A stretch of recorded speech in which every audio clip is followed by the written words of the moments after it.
Good morning and welcome to Coffee with the Mayor. It's April 14th of 2023, which is also my birthday. So thanks for being here on my birthday.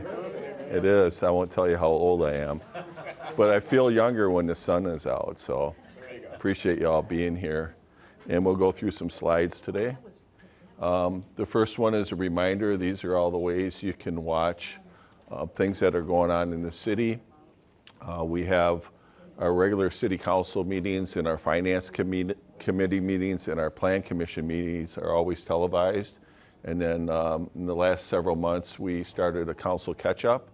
So you can get a 15 to 20 minute recap of the city council meetings, so you don't have to sit there and watch a boring 3-hour meeting. You can just watch the short version of it, and there's something in there that interests you. You could always go back and watch the videotape of the whole meeting. And then our around the clock quarterly newsletter comes out, and one was just released toward the end of last month. And then here's a new slide from the WSTO, which kind of summarizes all the social media accounts that we have. So if you have a favorite department that you want to follow, this is a list, and it'll show you which ones have various social media accounts. So something we're excited about was a policy we put into place shortly after I became mayor, so we could be able to communicate better with constituents. And we get a lot of hits on there. We use them to distribute information, and we also use it to encourage people to do surveys so we can get participation when we're making decisions, especially when we're doing planning for our parks or strategic planning for various departments, but mostly for events. This afternoon, we're going to be announcing the Volunteers of the Year, and we have 3 categories, and we had a total of 9 people that were nominated this year, and they're all going to receive recognition for the areas that they've done. And the level of volunteerism really kind of varies by person. And I can give you a quick snapshot. Like John Lewis, he does a lot of work with the Opera House. He runs the Catfish River Fest. He also serves on the Rivers and Trails Task Force, as well as the Police and Fire Commission.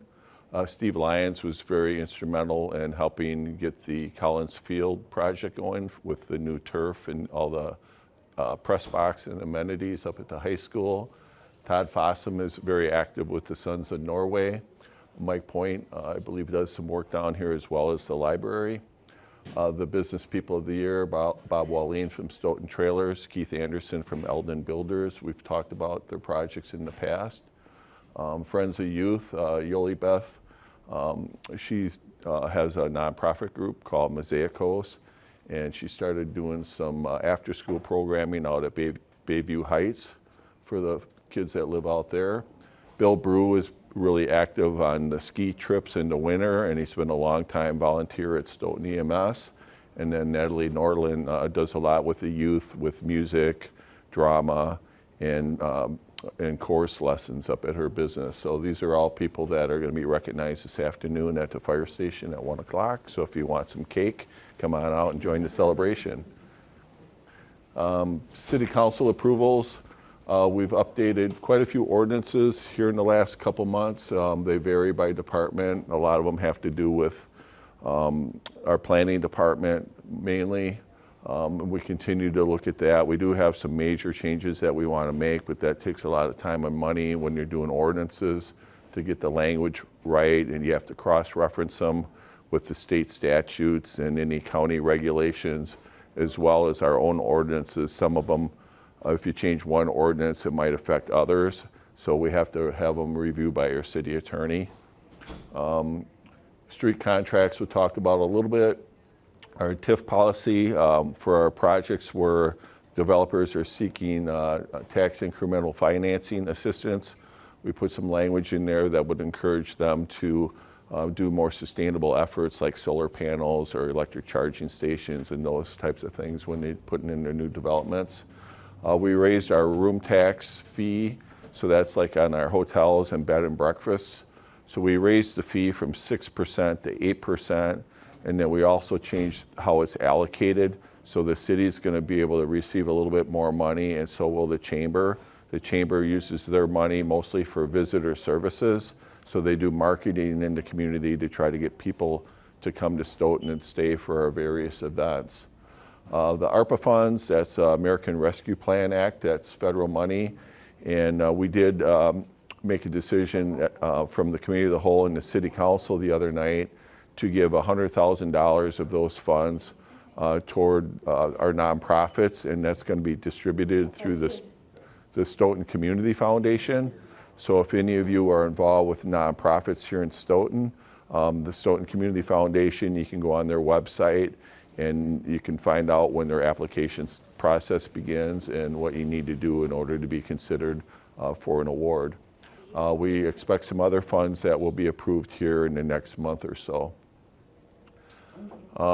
We have some, it should say Stonecrest, I missed a C there somehow, our Urban Service Area Amendment, and that's a stormwater management plan for that development, and that's on the east side, kind of out by Racetrack Road and Stoughton Trailers. And then the STI comprehensive plan, that's the land out Stoughton Trailer owns out on Highway 51 and Highway B, and they're going to be developing and building their corporate headquarters there. So we have to do a comprehensive plan amendment, and then they'll be working on their urban service amendment, their stormwater management plan here in the next couple of months. The City Council also approved forming a diversity, equity, inclusion subcommittee and hiring a consultant to facilitate that committee. Street projects, somebody asked me earlier, so I just pulled them up here. The pulverization projects include streets and sidewalks in some areas. So Roby, Felon, and Sutton, Devonshire, kind of that whole area up there. The pulverizations don't normally include utilities, so those projects tend to go a little quicker because you're not going totally down to the base of the ground. And hopefully we'll be able to keep traffic open as much as possible, and the weather will cooperate. It's been great so far this year. All the projects that are currently going are at or ahead of schedule. But that general area there's going to be a lot of construction, and they're going to try to coordinate them to minimize the impact on the people that travel and live in those areas. Quite a bit of work will be done on Jackson Street and Silverado as well. And as part of Jackson Street, we're going to increase the width of the sidewalk there. That sidewalk will go all the way to 51, where people will cross at the lights there if they want to walk over to Walmart, for example. So that'll be a big project there. And then also a couple of the areas on Olson Court and Kensington Square will be done as well. We had one bid that came in high. These ones came in at or below budget. The bid that came in high was some work we were going to do over by the middle school that involved utilities. There's a short window to get that work done because you can't start it till school ends, and you have to finish it before school starts again. So we think that was one of the contributing factors of that bid coming in high.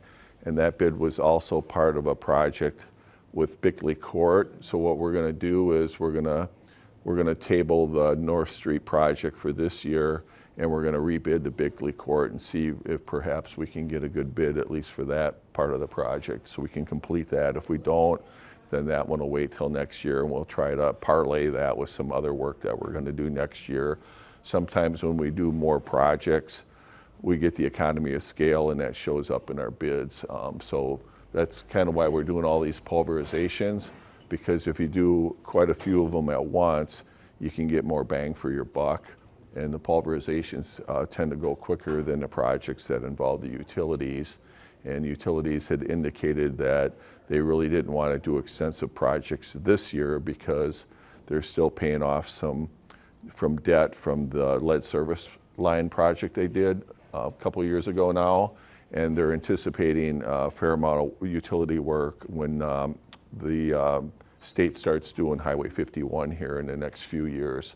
So they're trying to spread out their money and to minimize the impact on the utility ratepayers. So update on Kettle Park West. up in this area here is kind of where they're building some homes right now. There's about a dozen there that are under construction, and I think they pulled 6 permits and then maybe a few more. They purchased initially, Lennar purchased 28 lots, so they're probably getting close to building on about 20 of them by the end of the year at least. And what we've seen is in the last several weeks a huge surge in home sales again, so we're really encouraged by that. There's quite a few lots available, not only at Kettle Park West, but at Nordic Ridge, and they're having some pretty good success. The interest rates have kind of flattened out around 6%, and we're hoping that they'll continue to drop gradually, but this is the time of year where people start thinking about building or moving for the next school year. So we're encouraged that there's some homes getting built there. We have a proposal for another project which will be back here where the hotel is. And this is kind of what it looks like right now. Initially, they came to us with a proposal. When they built the hotel, they wanted to put a convention center here. And when the pandemic came, that idea kind of got thrown on the back burner. And right now, they don't have anyone that's really interested in developing and operating a convention center. So what they're trying to do is repurpose the land here. And initially they had 2 buildings here, and they were gonna use Jackson Street and cut through the hotel parking lot to enter here. And we said, we really think that's not a good situation. So what they did is they lowered the amount of units from 140 down to 96. And you would enter this area from this road here that would extend into there. This is currently under review by our emergency management. We want to make sure we can get fire trucks and ambulances in and out of there safely. So we're looking at some options on whether or not that layout's going to work for us. So you can kind of stay tuned on that one. But they'd really like to get those started this year. I think 96 units is probably a little bit more palatable than 140, especially when you only have one entrance coming in and out of there. But some of the corners there are a little tight yet, and we want to be able to access the buildings. We may put like an emergency easement here, so at least a fire truck could get in here under an emergency, but we wouldn't use it for public use. So those are the types of things we look at when we're reviewing these developments. This is kind of an overhead picture of what's going out at 51 West on the west side. And since I took the picture here, I mean, this thing here has a roof on it. They're putting siding on that apartment. They have an approval to put another one up over here. And then several of the duplexes are going up here, and they're having pretty good success with selling the duplexes. We're seeing a lot of duplexes being built in Stoughton right now as an alternative to make things more attainable for homeowners. Obviously, the price on purchasing a home right now is really expensive, and by doing a duplex, they can lessen the cost. So those are moving pretty quickly. And then on the west side, which will be over here, if I go back to the other slide, on the west side,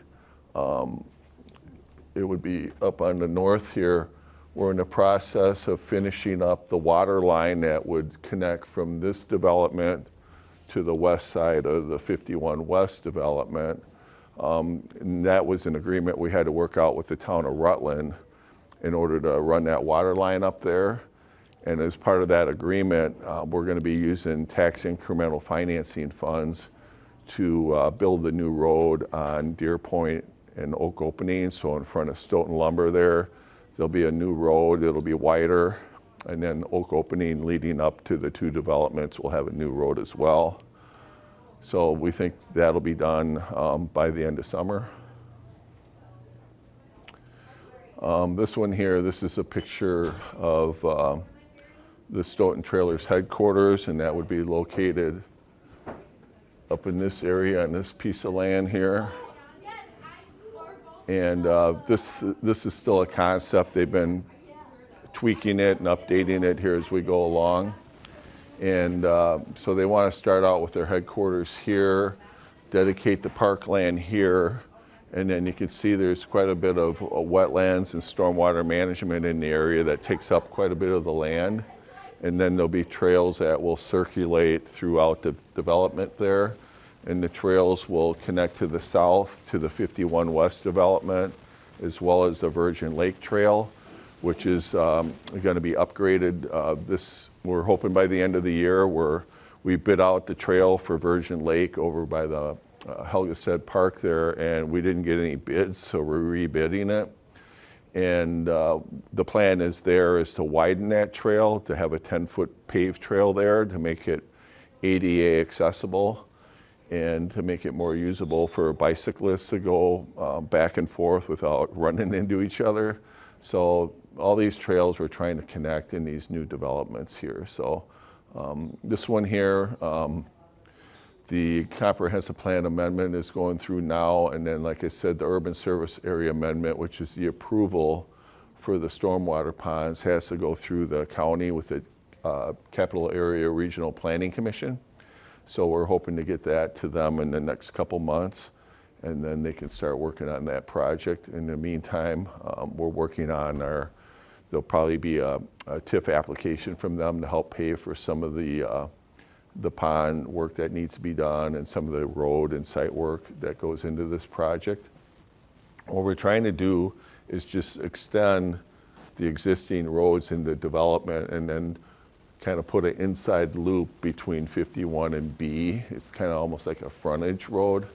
And then we have a couple connections going out to B. The DOT from the state, they wouldn't let us make a connection out to 51. They discourage that in areas where there's heavy traffic, especially when it's that close to the roundabout that's going to go in 2026. Quick Trip, they withdrew their application the other night. This was the site down on the east side of town, and this is just kind of a map of what they were trying to do. The neighbors expressed some concerns about the traffic, as well as concerns about having gas pumps within a close distance, close proximity to daycare centers. So based on the feedback that they received, Quick Trip withdrew their application, and then we're hoping that we can eventually find another location for Quick Trip or somebody else to provide more goods and services for the east side of Stoughton. Stoughton Health Edition. So the hospital will be expanding. I'm not sure if this is the latest map or not. They were at City Council on Tuesday night, and they're looking at doing a pretty decent size expansion here. I know Mike has been at some of the meetings with the neighbors to try to work through some of the challenges. I don't know if you want to talk about that a little bit, or.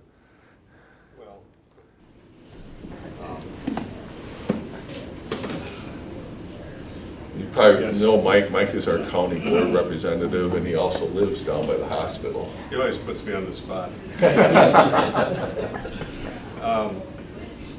Well, we had, of course, you have neighbors that are concerned anytime there's something that's going in near their property. And in this case, the thing that was a concern wasn't the building itself, which is right off of the existing building towards Main Street. The main concern for the neighborhood was that the parking lot on the left side of the screen there up towards the top, how that was going to affect the neighborhood as far as lighting and you know, more traffic. At the time they were talking about coming off of Lynn Street or off of Ridge Street and then having to turn either onto Lynn to get out of there.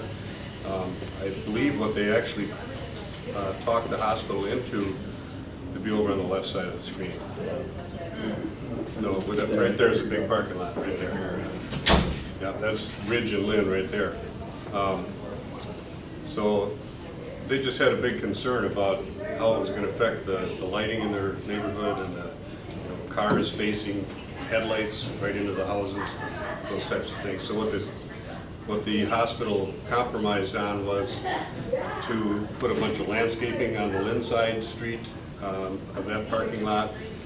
They were going, instead of going off a ridge and onto Lynn for exiting, now they're going to go right into the existing parking lot, just the way that you go in now, and then just divide into, be able to go into that parking lot and then turn right into that lot, rather than go off the street into that lot. So they're using the same entrance and exit that's there now, which is really where the traffic should be. It shouldn't diverse out into the neighborhood. So it's another example of neighborhoods getting together, having some common sense solutions, bringing it to the attention of the city and the developer, which in this case is the hospital, and they pretty much got what they were after.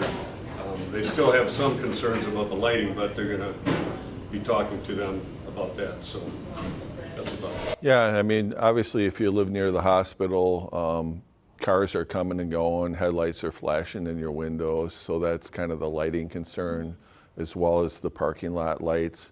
I know they're trying to set it up where some of the parking will be employee parking, which is mostly during the day, so there won't be as much with the headlights at night. The traffic is always the concern, coming in and out of there, and obviously you have the noise from the ambulances as well. Mike lives over there. I don't know if you hear the sirens much. I'm used to it, so I don't even hear it. Yeah, it's kind of. Train over there. I don't hear that either. Yeah, I have the train that kind of goes behind our backyard, and once in a while I'll hear it if my window's open, but it's kind of, puts me to sleep sometimes too. So, yeah, you do. You get used to it. But this is a pretty significant investment for them. Their plan is to move the rehabilitation, the physical therapy that's in the SWAC right now back into the on-site facility, which I think will be more convenient for folks. And then the one part of the addition, they're not going to actually finish it right now and staff it. That'll be for future growth and future use, but it's just more cost effective to build it now, so it's there when they need it. So they're really committed to this campus.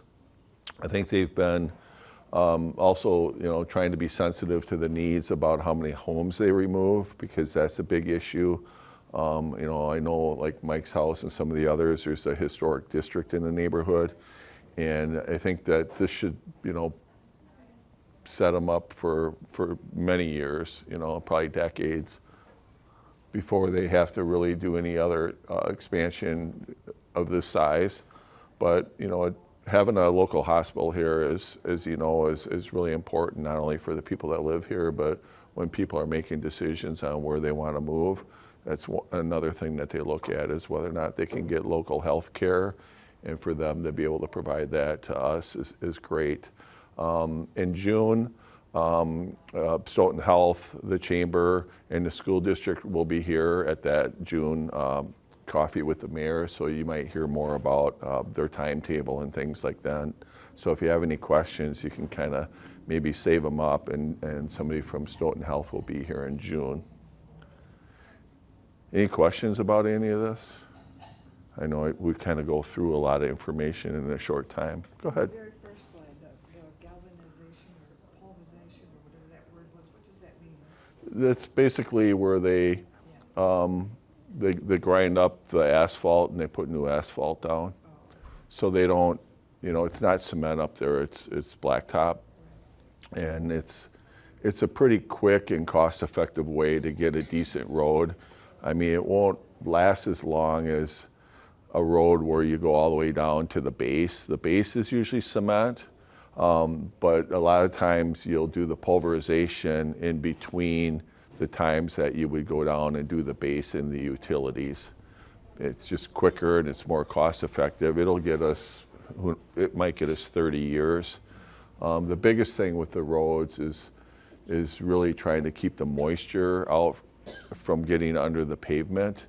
And an example of that, this is one thing that came up at our last meeting, is we have two lots out at Nordic Ridge, and the road's already done. There's two sets of water lines and wastewater lines going into the two lots that are there.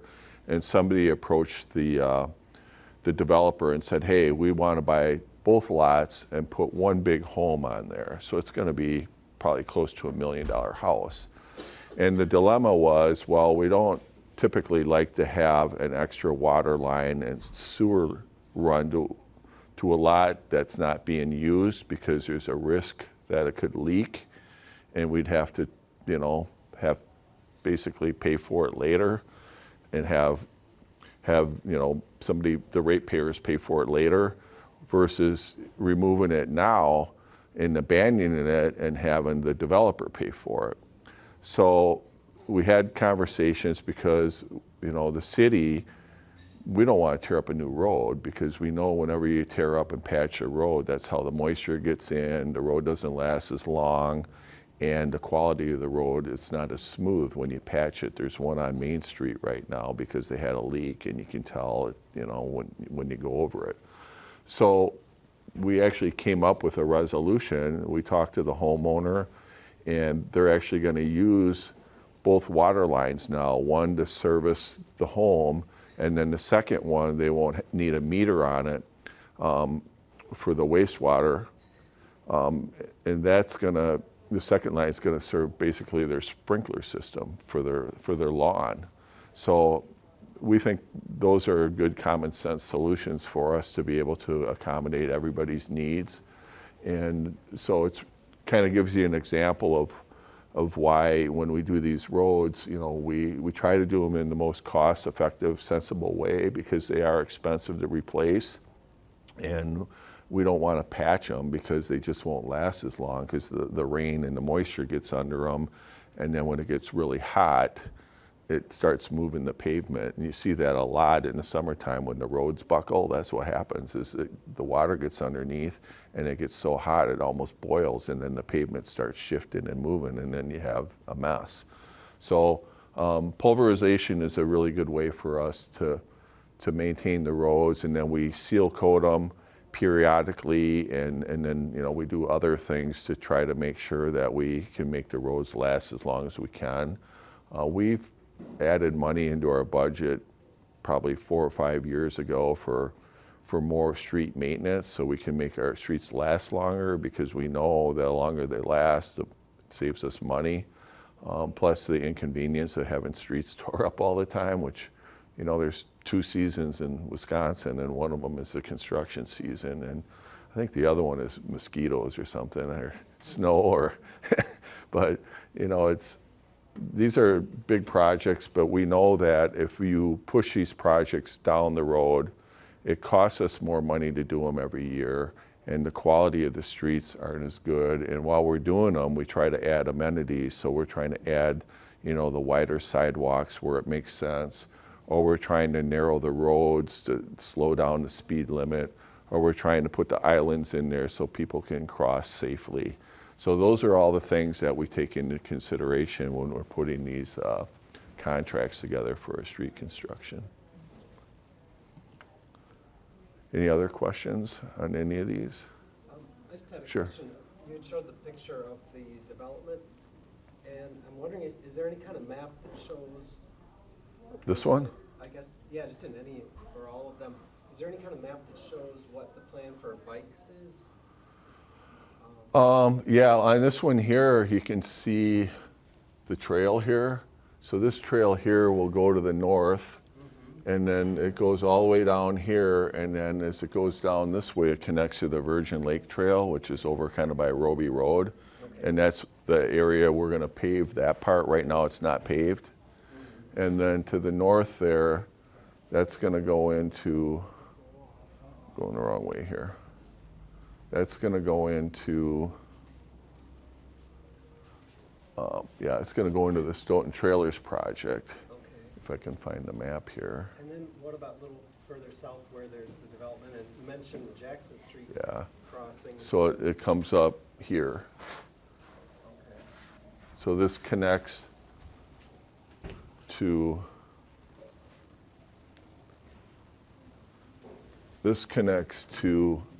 here, basically, and goes all the way down to Virgin Lake to Roby. Okay.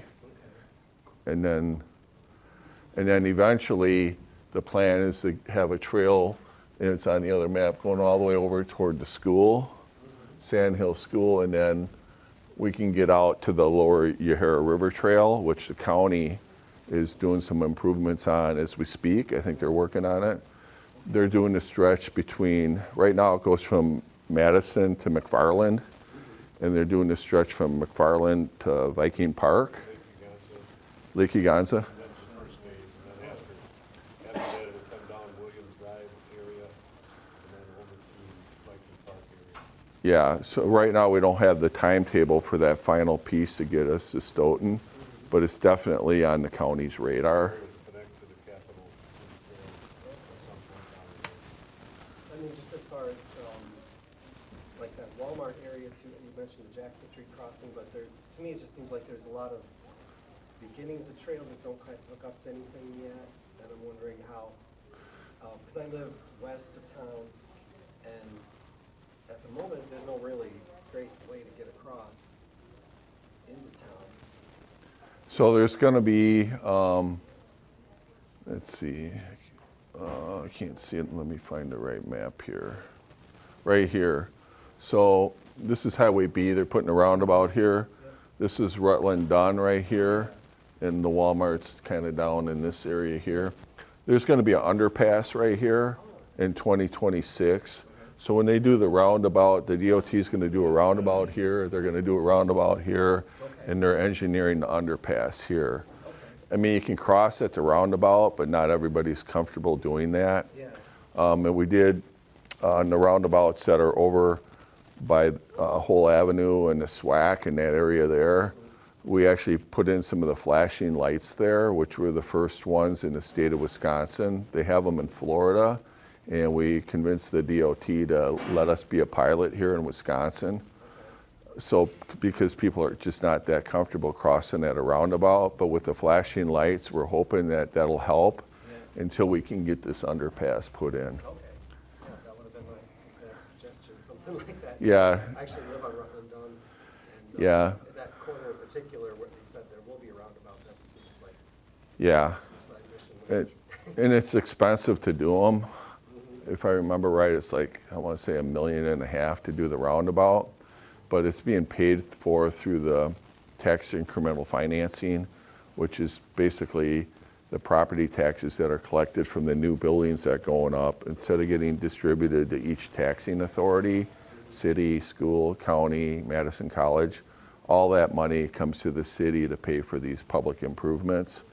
So that's the advantage of using the tax incremental financing. You could pay for things that you want that you just wouldn't want to raise property taxes to do. It's property taxes that are already being collected. It's not additional. You know, the downside of it is, you know, you don't have that money distributed basically to drop your mill rate, but you don't also have an increase. And then some people just think that, you know, developers should use their own money for this.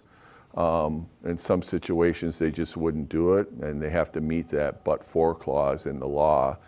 If it wasn't for the TIF money, they couldn't financially do the project.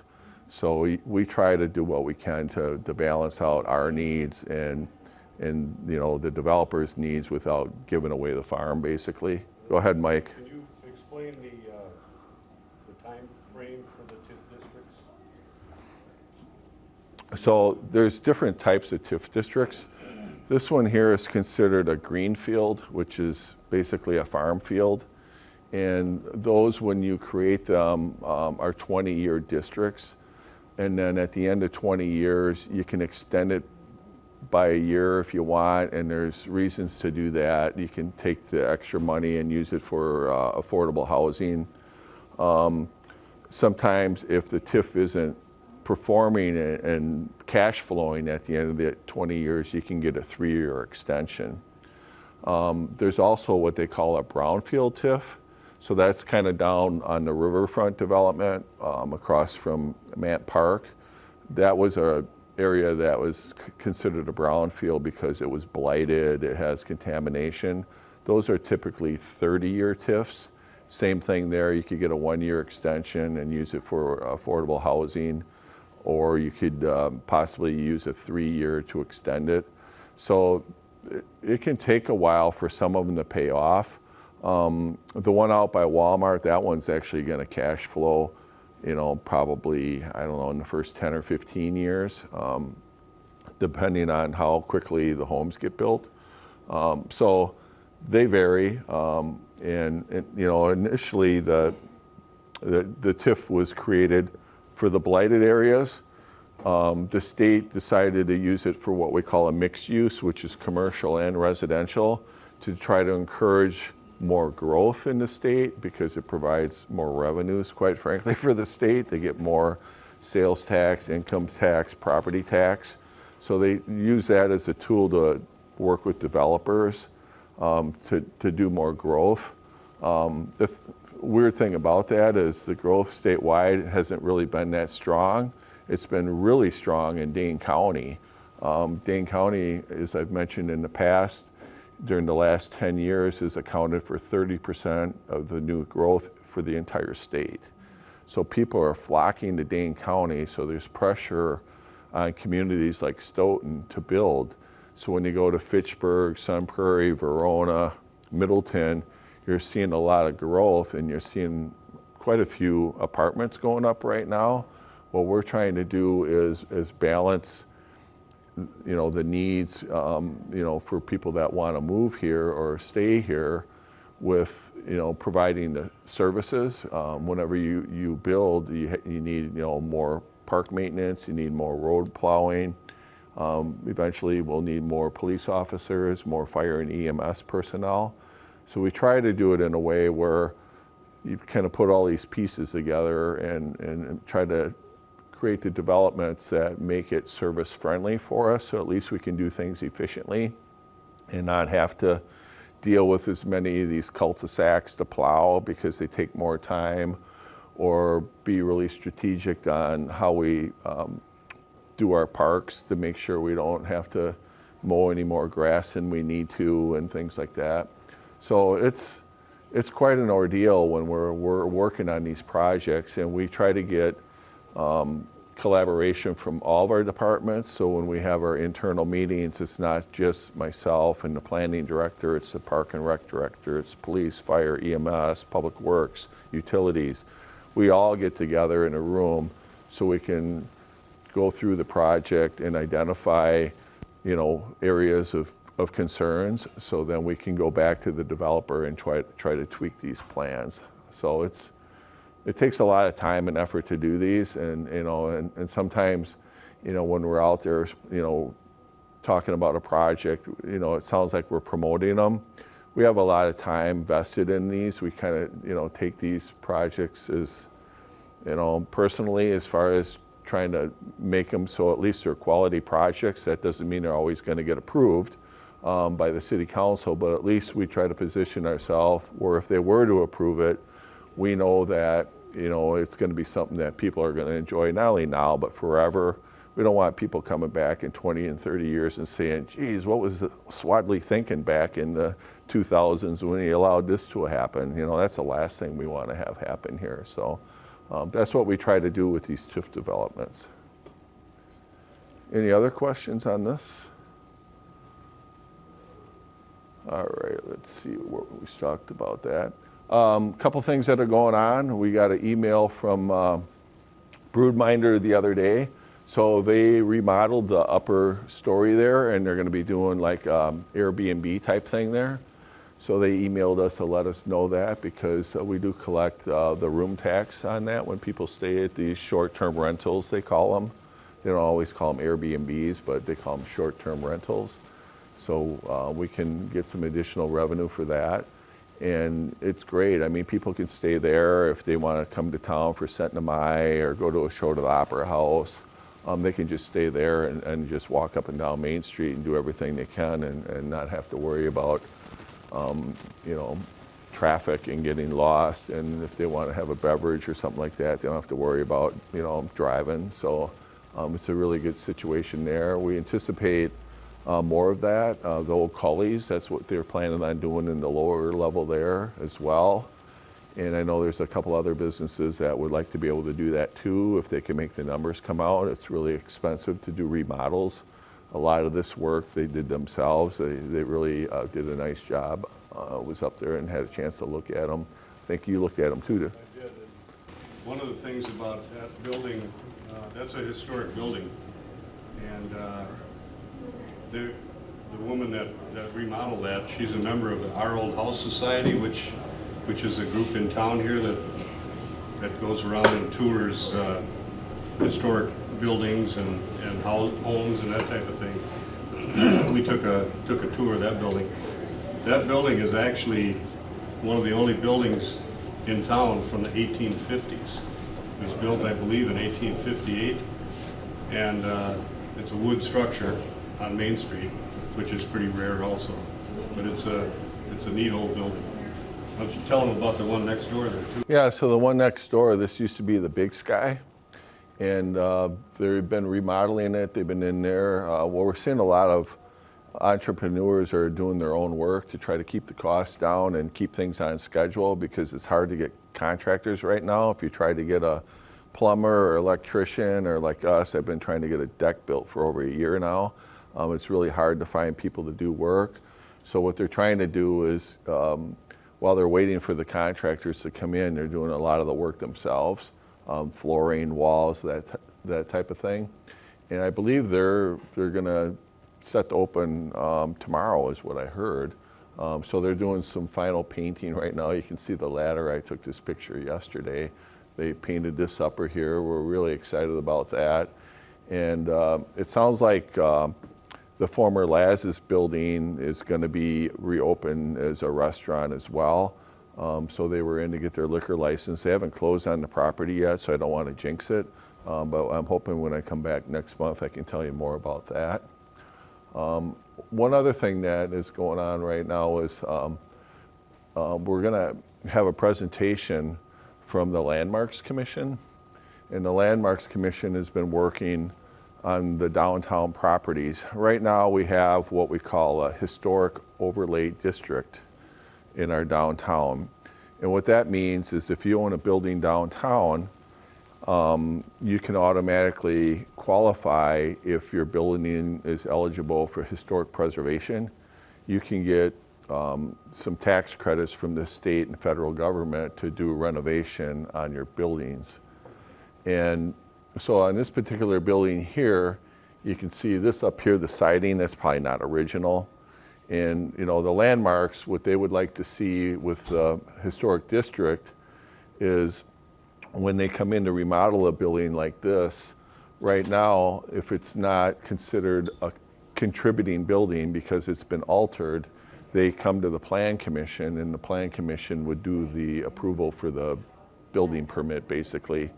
What the Landmarks would like to do under the historic district designation, they would do the approval on all the downtown buildings.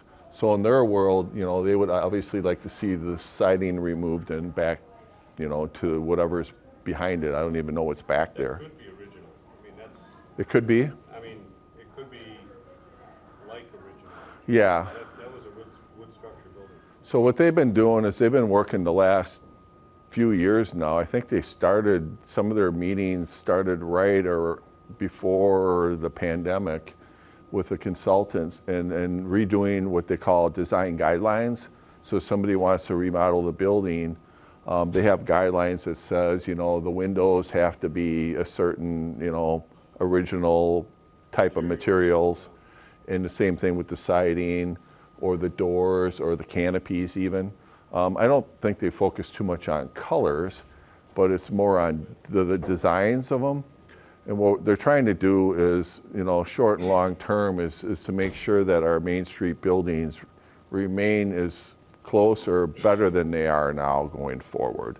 So this is going to be a fairly decent discussion, I think, because some of the downtown building owners would just prefer to go to the Planning Commission. They've gone there before. There's more elected officials on there. They're comfortable with their design guidelines.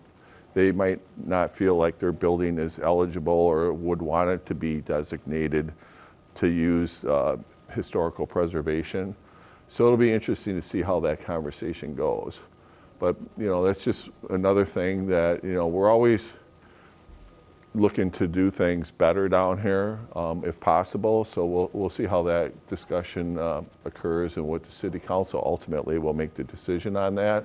A lot of that was started a few years ago when we had a building that was ultimately removed from the downtown. And really one of the big things is we don't want to remove our historic buildings from the downtown, and we don't want to let them deteriorate to the point where they need to be removed. We did update our ordinance, it's probably been about 3-4 years ago now, to try to really make it a difficult process for somebody to simply remove the downtown building. We don't want somebody to come down, knock down a building and put up a 4-story high-rise in the middle of our historic downtown. So that's what we're trying to avoid here, because that's one of the reasons why people come and want to live here, is because we're one of the few cities that has a downtown. So we're really fortunate like that. What is Dairyland? Dairyland is going to be like a dessert bar. So I think they're going to be open mostly evenings. So they're going to have desserts and maybe some wines or a little alcohol and probably some, non-alcoholic drinks as well. But I think they're going to be doing a lot of baking there. So I haven't been invited for a sample yet. So we'll see how it goes. But I'm really excited for them. They've done a lot of work there. Both these businesses down there were businesses that the state of Wisconsin had what they call the Main Street Badger Bounce Back Grant. The state received some federal money, and they set up a program where if you bought a building within a certain time period, you could apply for a $10,000 grant, and I believe both of these applied successfully for that. I know for sure Broodminer did. I think Dairyland might have. But we had a total of 26 businesses in our community that were able to secure the $10,000 for their business through that process. So we're pretty happy about that. I know Governor Evers was down here one day visiting some of the businesses that were successful. So, and that was an effort that we worked, I wrote multiple letters for the businesses. I know the Chamber of Commerce did, as well as our planning department. We did whatever we could to contact the new business owners and get them the materials they needed in order to secure those funds. So there's been a lot of investment in our downtown buildings and a lot of new businesses, so we're really excited about that. And that's all I had today, unless there's any questions from anyone. Anything on your mind? You had a question earlier. Did we answer it? Yeah. You wanted to know about the roads, right? Yeah. Anything in particular? We got it? Yeah. Okay. Anybody else have any questions? Go ahead. Comment. I lived in a small town in Michigan. We had a historical commission designated in our town too, because it had a lovely little downtown area. Yeah. Unfortunately, it became known as the Hysterical Commission. Right. Because they became so nitpicky that a number of the businesses downtown who were trying to maintain the character, because it was an older 1800s town too, they just did not work well with the commission, because there were people on the commission that were so diehard that it was so expensive to do some of the things that they thought that, some of the businesses should do. So that's just a comment. Sure. And we hear that often. That is one of the concerns. And I know, we've been told we're a lot easier to deal with than Madison, for example. The state did change some laws a couple years ago. It used to be if you did an outside renovation to the building, you had to use the same materials that were original to the building. And they changed the language to say a like material, which gave people more flexibility to look for either better materials or more cost-effective materials to use. So I know, the state tried to do that and trying to find that balance, and that's really probably what the conversation will be about at the city council. But certainly, something that we hear, and I appreciate you bringing that up. Anybody else have any questions or comments? You're all so quiet today. I must be the only one drinking coffee. All right. Well, I think that's all we had. I'll be glad to stick around afterward if you want to just ask me questions one-on-one. But I appreciate you being here, and have a great weekend.